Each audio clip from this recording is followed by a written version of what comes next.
Good morning, ladies and gentlemen. Well, ladies and gentlemen at the moment, so hopefully a few more people will join us as we go through. Welcome to the first of today's presentations from the UK Trade and Investment Export Theatre. My name is Paul Alger, and I'm Director of International Business Development for the UK Fashion and Textile Association. I've been asked to talk to you today about getting started in exports. So hopefully that is the subject that you're expecting to hear about. I'm going to talk to you about the subjects I've written up here. We're going to talk a little bit about why companies export, because not everybody exports, not everybody has to export, but a lot of companies in fashion and indeed the textile industry tend to export. Talking about getting ready to export. I'm going to talk a little bit about research, markets and shows, how to research using markets and shows, but other tools you can use. I'm going to talk briefly about regulations, customs, and very little bit about tax. Not a huge amount about tax because I'm not a tax specialist, but I'll try to cover some of it. Then, very importantly, and particularly for the smaller designer companies, I'm going to talk a little bit about what funding is available, and then follow up at the end with what advice and support are available. So, first of all, just a quick overview of the UK Fashion and Textile Association, the organisation I work for. Our motto is that we are in the business of fashion and textiles. We are a non-profit making, not-for-profit trade association set up by the industry for the industry. We are a private company, effectively, and we're independent. We work with government, with UK Trade and Investment and other parts of government at all levels. It's a very strong working relationship, and I'm very grateful to UKTI to asking me to speak to you today. We help businesses to build their business, fashion companies to build their business, from the smallest one-man band designer company or even new startup to multi-million companies that have been set up for 20, 30, even 100, 200 years. Excuse me. And our main mantra is to make sure that we help companies to trade safely and profitably and to make the best use of their resources, particularly for smaller companies. That's a major consideration. How do we do that? Well, generally speaking, we offer business information and contacts, showroom facilities in London, our offices are in Holborn, care labelling information, which there probably won't be time to talk about in too much detail today, but I can certainly take questions on that at the end. Legal and standards, because you can't do anything in business unless you have an understanding of the legal framework of the country in which we're all based, but also the countries that you're going to be working in. Standards, international standards on fashion products are very important. Lobbying and training and skills are also areas that we're very closely involved in. UKFT, I would say, is probably a two-stop shop. We sort of spend a lot of our time troubleshooting on behalf of our members. They'll call us on a Friday afternoon with a particular problem. They're going to an exhibition or a market and they don't understand the customs procedures. They don't understand how to get around a particular problem. That's where UKFT comes in. And if we don't know the answer to a question, we usually know, and that's why I say a two-stop shop, somebody very reliable, very safe, very decent who will answer those questions. So first of all, I'd like to talk briefly about why exports, and this seems like a strange question, but not everybody does export. I think in every company in the fashion industry, their ultimate aim is to build a global brand. Many, many years ago, it was possible, 25 years ago, for example, you could build a brand in one country, and it didn't really matter too much what you did from one country to the next, because consumers and retailers didn't really follow brands internationally. Now we live in a global world where everything that you do in one part of the world impacts and informs what you do in other parts of the world. So even perhaps, for example, markets like Japan, which traditionally were very isolated, if you do damage to your brand in Japan, you're also doing damage to your brand in Russia and France and Italy and Germany. So the world has become a much smaller place. Export markets, very importantly, can also help compensate for low sales at home. And most companies know excuse me, that business is difficult. Business not just in the UK, but also in some of our established European markets has become more difficult recently. So a lot of companies look to exports and exports beyond Europe as a way of making up for the lack of business at home. That's not unique to the UK. The Italians and the Germans and the French perhaps do that more than we do. So as business becomes more difficult in Europe, many of them have started to look further afield to markets like Russia, China, for example. The other reason a lot of companies look at exports fairly soon on in the business that they're building is that there is a different definition of value. The UK market is very unusual. I'm just losing my microphone there slightly. It's slightly different. So in the UK, we're very obsessed with cost and value. At export, different factors come into play when you're trying to work out value. So not just about price, but look, design, quality of finish, quality of linings, for example. All of those things are perhaps that export customers, being a little bit more interested in the quality of the brand or the quality of the finish of the garment, will look at, that mean that you can differentiate your products not just in terms of price. And a lot of our UK designers in particular find that the UK market is one that they find very difficult to attack, because it is so price point sensitive. When you go to export markets, there are far more companies that will pay the price of quality at exports. Now that's obviously a huge generalization.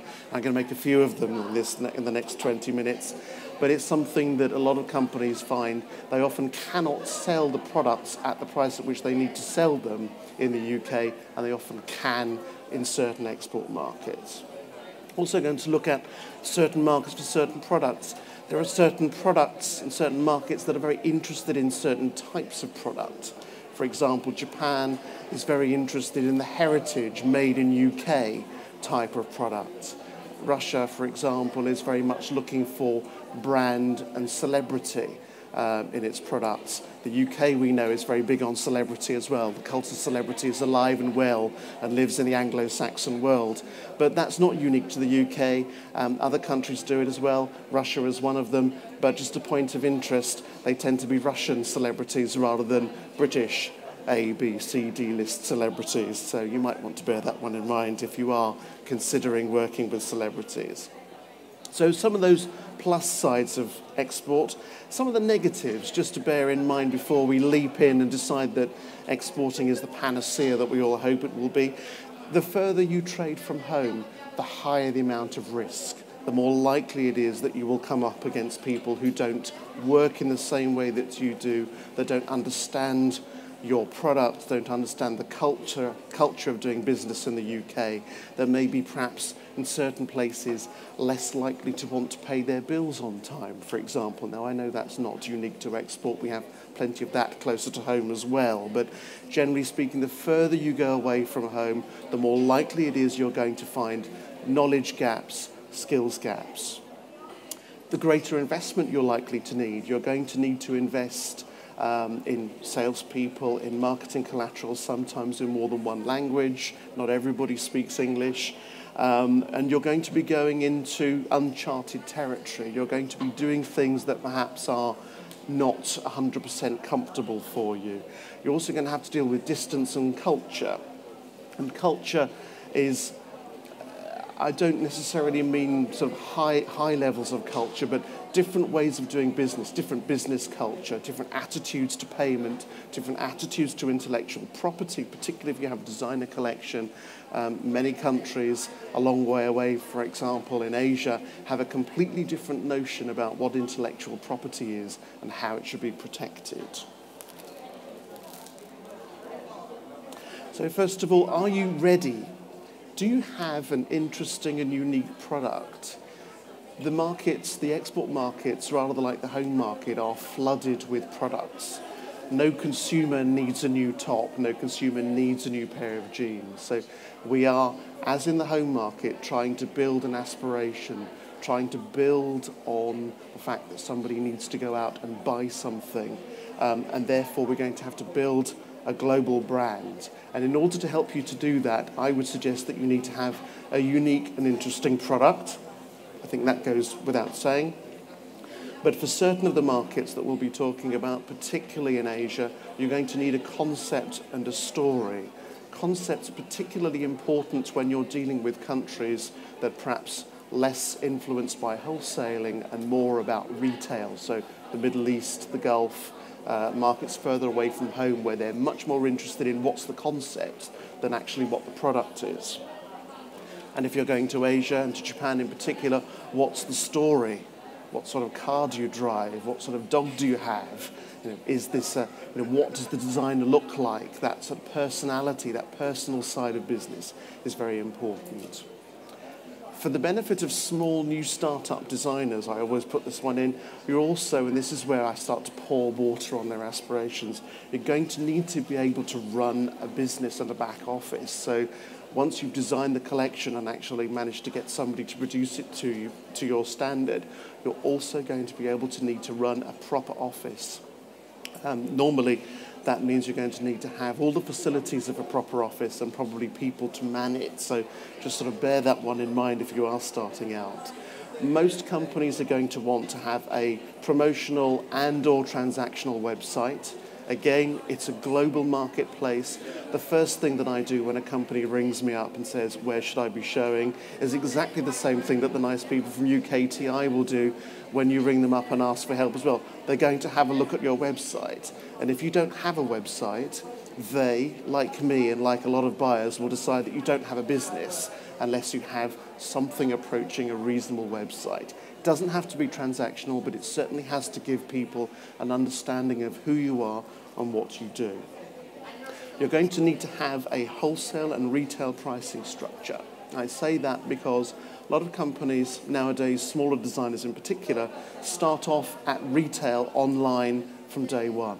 But at a certain point in time, if you're going to sell to retailers, you also need to have a wholesale price list. You need to build it up from the bottom up so that you've covered all of the costs, that you're going to make money when you start to sell. Don't just assume that you only make money when you sell retail. You will also make money in other ways.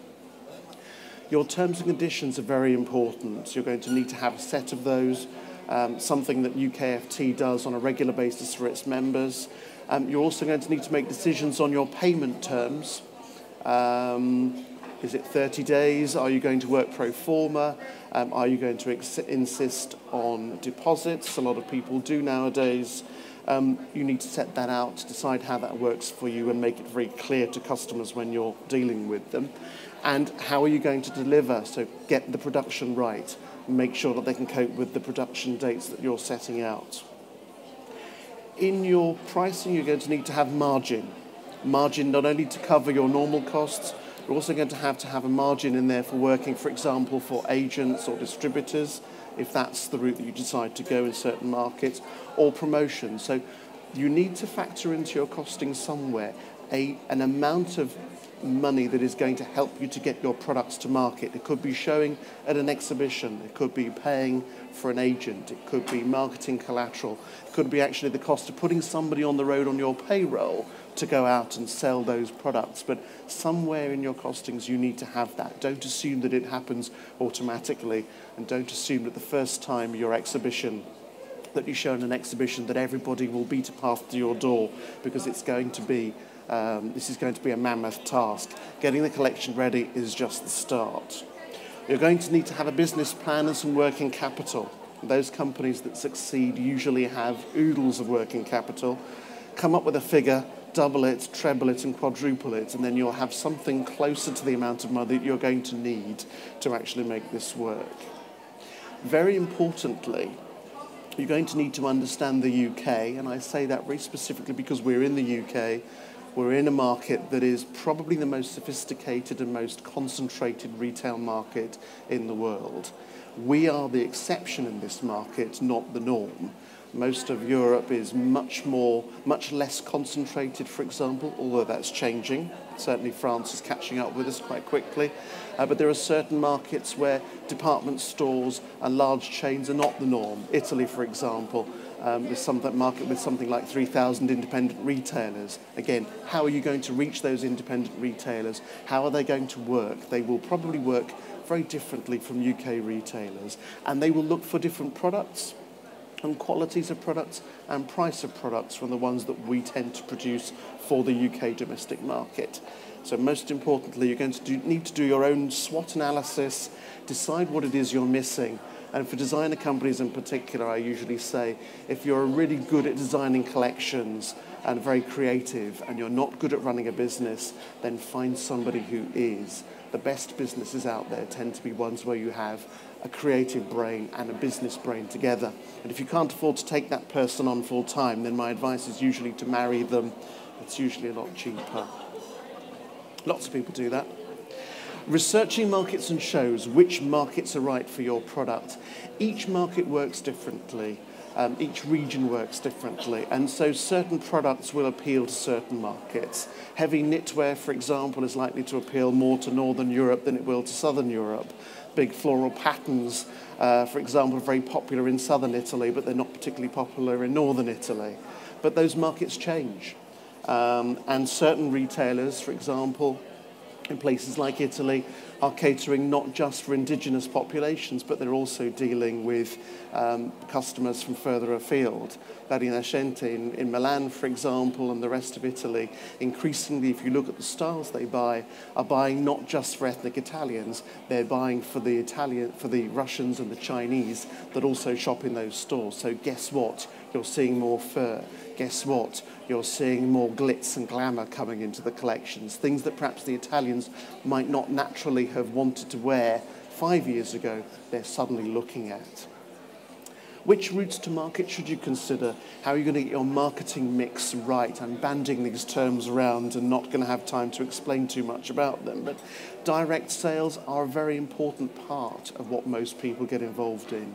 Trade shows, for most companies, are their starting initial platform for getting out. Some of them are close to home in the UK, many of them are much further afield. UKFT takes 320 companies every season to Paris Fashion Week. That's the largest group of designers to show anywhere in one city at the same time.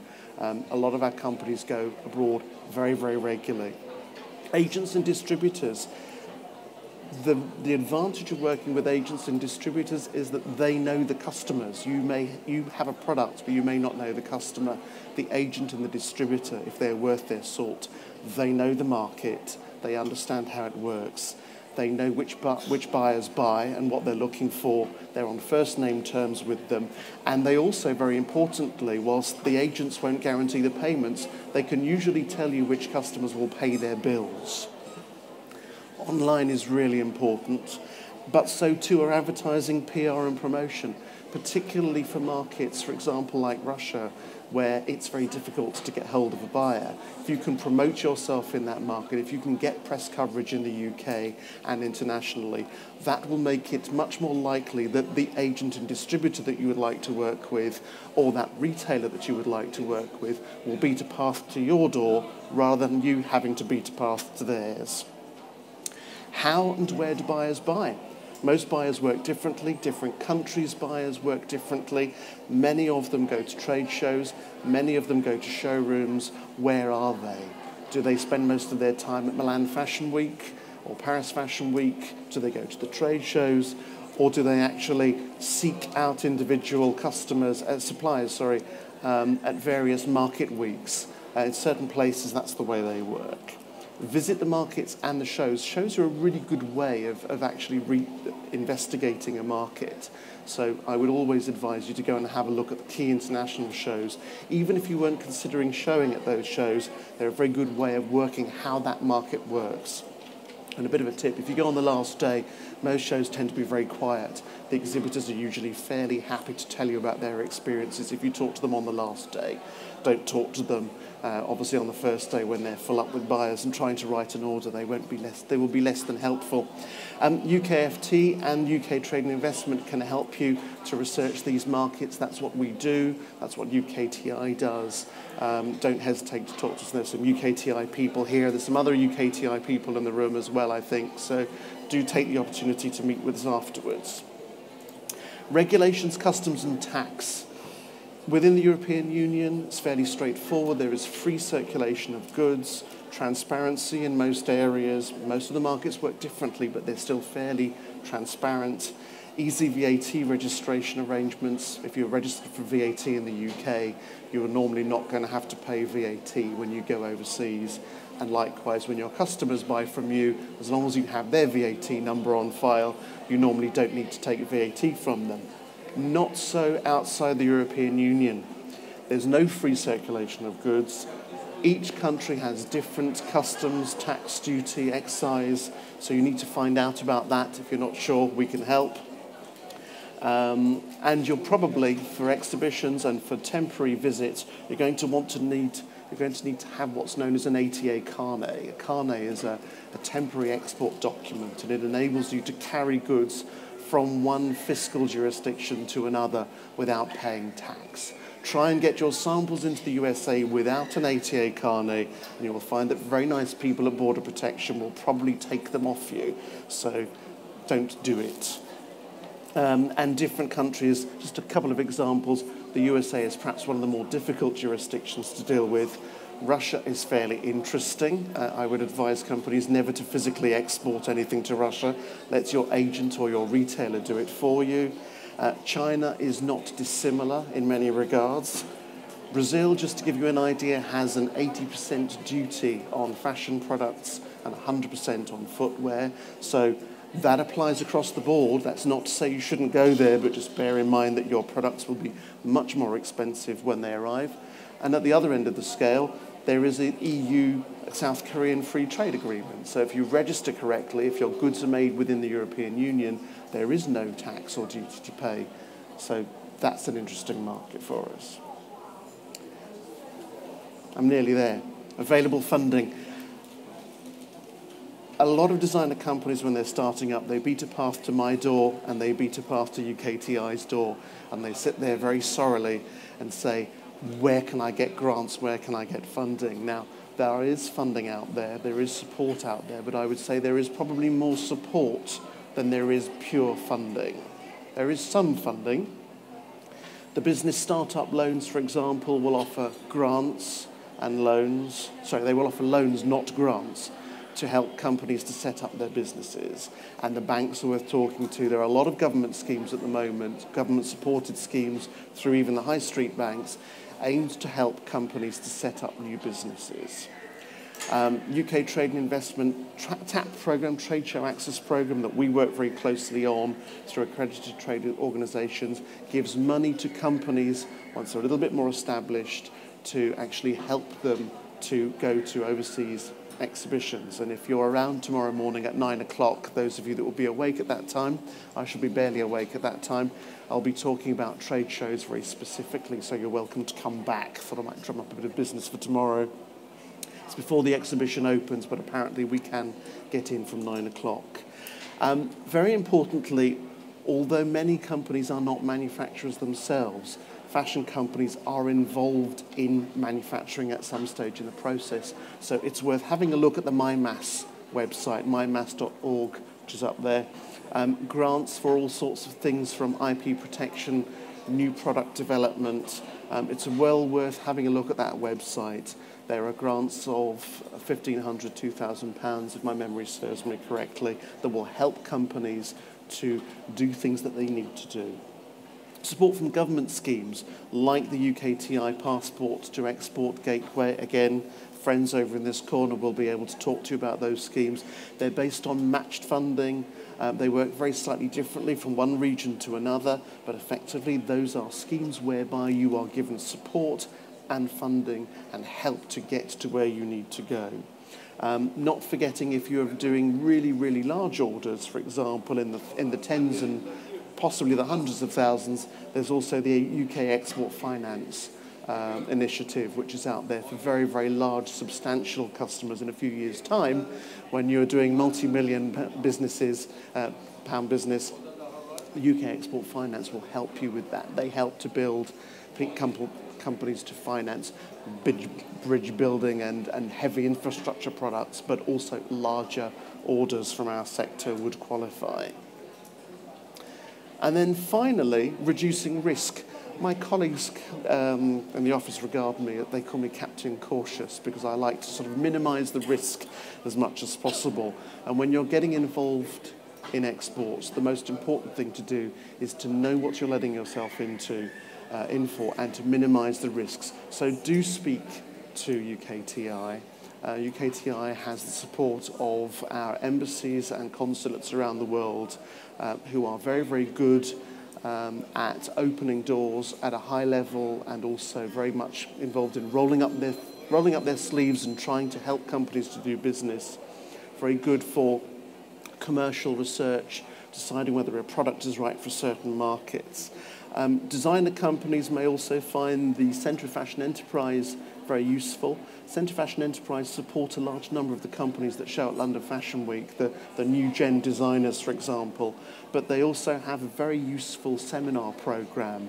They have a boot camp, which they run a couple of times a year, seminars for entrepreneurs, both those that are already set up in the fashion industry, but also, very interestingly, those that have made their money in other industries but actually want to break into the fashion and textile industry. So it's worth having a look at their website, and I'm afraid I haven't brought the website with me, but if you Google them, you'll find them very easily.